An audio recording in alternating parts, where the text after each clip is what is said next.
Hello, hello à tous, on est sur Unique Essence, la chaîne du HPI qui vous aide à trouver le vôtre. Et aujourd'hui, on va parler du sexe de l'intelligence. Parce que c'est bien connu, on sait tous que l'intelligence c'est une affaire de couilles et il n'y a pas à discuter. C'est normal, parce que en fait, quand on est intelligent, on est forcément un homme. C'est en tout cas ce que racontent à longueur de journée toutes les pressions sociétales qu'il peut y avoir sur les femmes HPI, THPI, atypiques. Donc je voulais vous parler de ça aujourd'hui.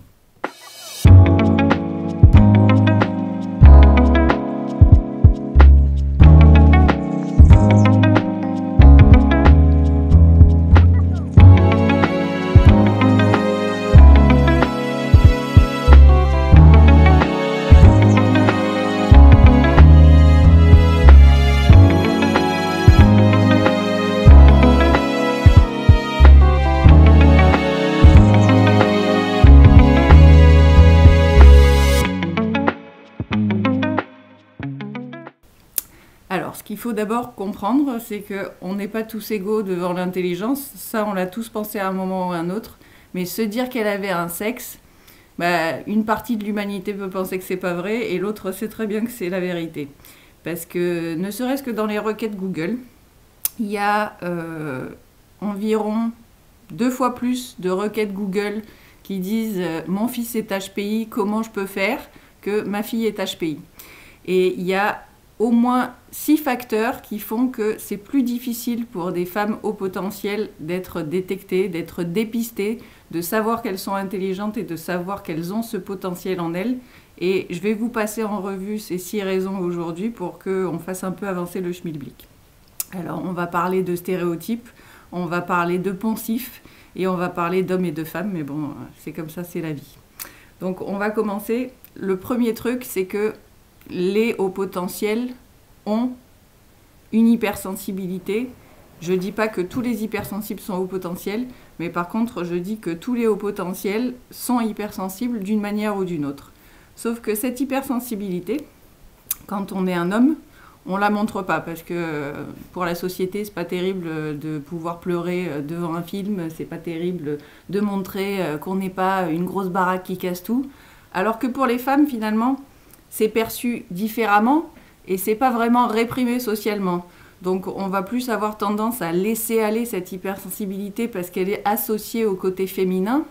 Mais du coup, on la déprécie parce que en fait, la mettre en avant comme ça tombe juste dans les pensifs et dans les stéréotypes de « Ouais, mais c'est une gonzesse, elle est sensible, qu'est-ce que tu veux, il n'y a rien de détonnant à ça, il n'y a rien de bizarre, il n'y a rien d'étrange, donc on ne va pas aller chercher plus loin. » Et en fait, elles ont aussi du mal finalement avec l'hypersensibilité qui les assaille, vu que celle-là, elle n'est pas réprimée socialement, mais elles ont du mal à comprendre aussi que les autres ne sont pas comme elles, les autres femmes et hommes, mais en fait, cette hypersensibilité chez elles, elle a une couleur, elle a une saveur particulière. Sauf que ça passe sous les radars parce que c'est un truc de gonzesse, on est hypersensible, et ça s'arrête là, on ne va pas chercher le raisonnement plus loin. Alors que chez les atypiques, chez les HPI, ça révèle tout un tas de choses qui font la couleur de cette hypersensibilité. Et ça, c'est déjà un premier frein. Après, dans le modèle social, quand on est une nana, peu importe les familles, il y a des exceptions, et Dieu merci, mais en fait, c'est quand même pas l'immense majorité, il y a cet impératif de gentillesse. Une femme, c'est doux, c'est rond, c'est accueillant, ça a peur de déplaire. Et les petites filles, finalement, elles sont baignées dans cet environnement-là où la peur de déplaire, elle est énorme. Il y a d'abord la peur de déplaire aux parents, il y a la peur de déplaire aux maîtresses et aux enseignants. Donc on va chercher à se conformer à une image qui est celle de la petite fille qui est rangée et qui est sage. Ou alors, à l'inverse, quand des femmes HPI ont des accès de rébellion quand elles sont adolescentes, c'est en opposition, mais finalement, elles rejoignent un modèle où là aussi, il y a la peur de déplaire parce qu'il va y avoir des poncifs aussi dans cette rébellion. Je me rebelle, donc je fais partie d'un groupe qui se rebelle et je ne veux pas avoir la possibilité de déplaire à ce groupe de rebelles. Donc je vais m'enfermer aussi là-dedans. Et cette lutte interne, finalement, à chaque fois, ça rogne un peu les ailes de ce potentiel chez les femmes parce que cet impératif de déplaire et cette inquiétude, elle les amène soit à se conformer et à faire le caméléon, à passer sous les radars, à donner ce qu'on attend d'elle, mais finalement que ce résultat soit pas une résultante extraordinaire. C'est juste normal d'être chouette, poli, bon élève et de réfléchir plus vite, et on va pas en faire une histoire. Et cette inquiétude de déplaire-là, c'est le fondement même des comportements que les femmes HPI, alors qu'elles sont profondément différentes, elles vont développer par la suite, alors que en fait, c'est déjà biaisé, parce qu'elles ont accepté un biais social qui presse de tout son poids sur elles et qu'elles ne s'en rendent pas compte. Ensuite, le troisième point, c'est que c'est cette fameuse intensité. Les hauts potentiels sont des gens entiers. Ils sont tout feu, tout flamme sur certains trucs. Ils explosent de plein d'émotions, sont des gens intenses. Mais un mec qui est intense, ça veut dire qu'il est prêt à abattre tous les obstacles qui vont se dresser sur la route. Il y a vraiment quelque chose de valorisant dans l'intensité au masculin. Par contre, une femme qui va être intense, et toutes celles qui ont travaillé dans des grosses boîtes ou qui ont fait face à des armadas de collègues masculins, quand elle va se mettre à avoir de l'intensité, qu'elle soit finalement de l'intensité autoritaire, qu'elle soit de l'intensité émotionnelle, qu'elle se mette à être intense, il ne va pas se passer très très longtemps avant qu'on lui colle une étiquette d'hystérique. Parce qu'en fait, une femme, quand elle est intense, elle est hystérique. Ça va de pair. On ne peut pas dissocier le truc, c'est automatique. Un mec, quand il est intense, on lui déploie le tapis rouge, c'est des louanges à n'en plus finir parce qu'on sent cette puissance. Une femme intense, elle tombe dans l'hystérie. Et le problème, c'est que finalement, pour les femmes HPI qui ne se savent pas HPI, elles vont avoir tendance soit à laisser exploser cette intensité, mais avec des codes masculins à fond, soit à la rogner pour ne pas se faire traiter d'hystérique, ce qui les rend encore plus hystériques. Et je vous assure que c'est du vécu. Donc on se retrouve face à un espèce d'une voie sans issue parce que dans un cas comme dans l'autre, tu perds à la fin.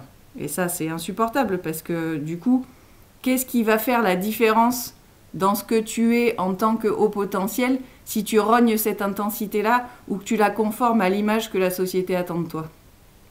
Ça, c'est le troisième point. Et ça, déjà, on est content quand ça arrive parce que franchement, on a les boules. On a vu la fameuse intensité hystérique qui est un frein à la détection des femmes au potentiel dans leur vie, quelle que soit la manière dont on tourne la chose, on ne peut pas l'éviter. Donc il faut en être conscient parce que justement, ça va être un long travail d'évangélisation auprès des collègues masculins et auprès de la famille et auprès de l'entourage pour dire mais non, cette intensité-là, elle n'est pas colorée de mon genre, elle est parce que je suis entier. Et que tu considères que je suis entier quand je suis un homme et que ça te fait plaisir et que tu considères que je suis hystérique parce que je suis une femme quand je suis entière, c'est un truc qu'on ne peut pas continuer comme ça parce que ça nous mène ça nous mène au chaos parce que toutes ces femmes-là qui passent sous les radars parce qu'elles ne voient pas pourquoi elles sont plus intelligentes que la norme, elles ne voient pas les immenses potentiels qu'elles ont parce qu'on colle des étiquettes genrées sur ces potentiels-là, c'est juste insupportable. Donc c'est important que vous en soyez conscients. Le quatrième point, c'est les hauts potentiels, ils ont souvent toute une palette d'intérêts et de passions qu'ils déploient et ils aiment s'engager dans plein de projets différents. Ils ont toute une foultitude de centres d'intérêt qui fourmillent et on arrive presque à chaque fois se lancer dans ces centres d'intérêt-là, les épuiser parce qu'on en fait le tour et puis après on passe à autre chose, ce qui nous rend parfois un petit peu instables. D'ailleurs, c'est un reproche qu'on fait souvent aux femmes au potentiel qui ne savent pas d'ailleurs qu'elles sont au potentiel, c'est qu'elles sont instables. Mais cette multipotentialité chez elles, elle est plus ouverte. Elle se laisse plus aller à ça parce que finalement, on a quand même hérité un peu de ce côté, oui, ben, la femme, vu qu'elle ne travaillait pas avant, elle avait la capacité de s'intéresser à plein de choses, alors que le mec, le vrai, c'est un expert, il est pointu, il est vraiment nickel dans son truc. Il y a vraiment, c'est un spécialiste de la question.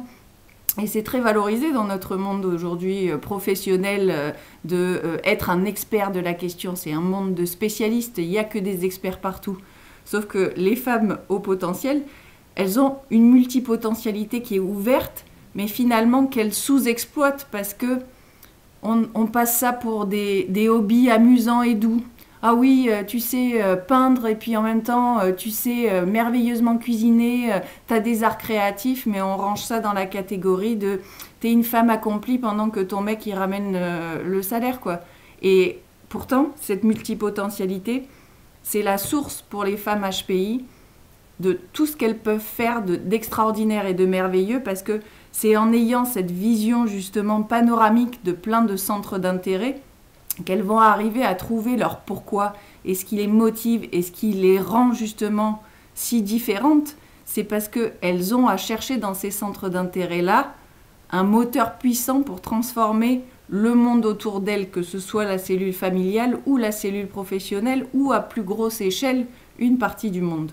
Mais cette multipotentialité-là, elle est moins considérée chez les femmes et ça fait passer les femmes HPI sous les radars encore une fois parce qu'on accepte ça d'un air un peu benoît en disant « oui, ma femme, elle sait faire beaucoup de choses, mais corréler ça à une intelligence fulgurante et à une acuité de décision, une précision dans les raisonnements, une analyse hyper fine, bah, c'est plus souvent fait pour les mecs, mais pas pour les nanas. » Il y a ensuite le phénomène, c'est le 4e point, qui est la double divergence à laquelle elles sont confrontées. En tant que femme HPI, on va dire que déjà, tu diffères de la norme sociale féminine. Parce que, en fait, ce que tu as au fond de toi, ce feu, cette flamme, justement, cette intensité, cette hypersensibilité, mais aussi le raisonnement qui va plus vite, les idées qui s'enchaînent et cette intelligence profonde, ça te fait déjà différer de la norme sociale féminine qui, malheureusement, est encore ultra pressante aujourd'hui. Parce que tu es tiraillé entre une ambition et le fait que tu vas devoir faire des choix pour construire une famille, prendre du temps pour tes enfants. Donc c'est déjà une divergence par rapport au modèle social féminin. Et finalement, les gamines HPI, dans leur adolescence, elles sont déjà hyper conscientes qu'elles ne sont pas comme les autres complètement. Et du coup, elles ont du mal à se faire des amis qui tiennent dans la durée. Elles ont peu d'amis ou vraiment très choisis et triés sur le volet. Et en général, c'est ceux qui comprennent ce que tu dis. Donc, il y a déjà cette double divergence-là. Mais en fait, elles sont aussi en divergence par rapport à la reconnaissance que la société fait de l'intelligence des femmes. Et finalement, on a très peu de problèmes à détecter rapidement, même dans les écoles, qu'un gamin est surdoué, alors que pour les filles, finalement, il y a le syndrome de la bonne élève, mais c'est juste une élève, oui, brillante, mais c'est tout. Il y a le c'est tout derrière, parce que c'est un stéréotype qui est collé à l'image. Un gamin qui va être dans la rébellion, un gamin au potentiel qui a des difficultés à l'école, on va avoir des signaux d'alerte, etc. Donc on va passer par la boucle de la détection. Une fille, qu'elle soit dans l'opposition, ce qui est quand même assez rare chez les filles à cet âge-là, ou alors dans le syndrome de la bonne élève, mais qui a compris déjà qu'elle était différente et qui s'est mise justement au niveau où elle peut passer sous les radars. Mais en fait, ça va faire des femmes qui, à 30 ans, 40 ans, 50 ans, sont passées à côté de leur vie. Elles n'ont pas vu qu'elles étaient au potentiel. Personne ne leur a jamais dit. Et elles ne se posent même pas la question. Elles ont juste vu que, ouais, elles avaient fait des études brillantes. Ben oui, ça, c'est tout, quoi. Et après? Et alors? Et ça, c'est vraiment le nœud gordien, en fait. C'est cette perception que, finalement, bah, c'est pas juste être plus intelligent. C'est être normal, tout en étant différente des autres. Et ça, elle a bien compris dès le début. Et cette double divergence-là, c'est un handicap de fou pour arriver à les détecter parce que elles ont complètement intériorisé cette croyance et elles se croient elles-mêmes passées sous les radars, mais elles ne voient même plus qu'il y avait un radar. Ça, c'était le 5e point. Je sais pas, j'ai perdu mon compte là, mais en tout cas, oui, c'est ça. La double divergence, c'était le 5e point. Et enfin, justement, cet enchaînement en cascade de tous ces trucs-là, ça fait qu'il y a une détection tardive, voire jamais d'ailleurs. Parce que On intériorise cette pression de ne pas être plus intelligente que les hommes. Il y a beaucoup en patientèle ou en cabinet des spécialistes du haut potentiel qui finalement voient arriver des hommes parce que les hommes ont intenté une démarche de détection parce qu'ils voient qu'il y a des endroits où ça coince, ils essaient de trouver une solution, alors que finalement, il y a une écrasante majorité des femmes HPI qui se font détecter par le biais de leurs enfants, parce que ce sont leurs enfants qu'elles ont amenés pour faire la détection, et que là, le psychologue regarde la femme et lui dit « Et vous, vous y avez pensé pour vous ?» Et souvent, il y a un grand blanc, parce que non, c'est pas possible, parce que, en tant que femmes, elles ont intériorisé cette pression-là de ne pas être plus intelligentes que les hommes. C'est un impératif social, parce que l'intelligence féminine, ça fait peur.